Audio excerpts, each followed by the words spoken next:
بسم اللہ الرحمن الرحیم۔ رنگ ٹون میں آذان یا آیات قرآن اور نعت بھرنا۔ سوال: کسی شخص کا اپنے موبائل کی رنگ ٹون میں آذان یا آیات قرآنی یا نعت وغیرہ کو لگانے کا کیا حکم ہے؟ جواب: رنگ ٹون کا مقصد اس بات کی اطلاع دینا ہے کہ کوئی شخص آپ سے بات کرنے کا متمنی ہے، گویا یہ دروازے پر دستک دینے کے حکم میں ہے۔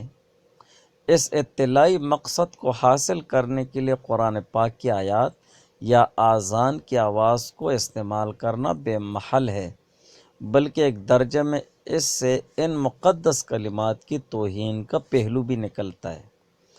اسی بنا پر حضرات فقہا نے اس طرح کے مقاصد میں کلمات ذکر کا استعمال ناجائز قرار دیا ہے، لہٰذا موبائل کے رنگ ٹون میں آذان، آیات قرآن اور نعت وغیرہ فیڈ کرنا درست نہیں ہے۔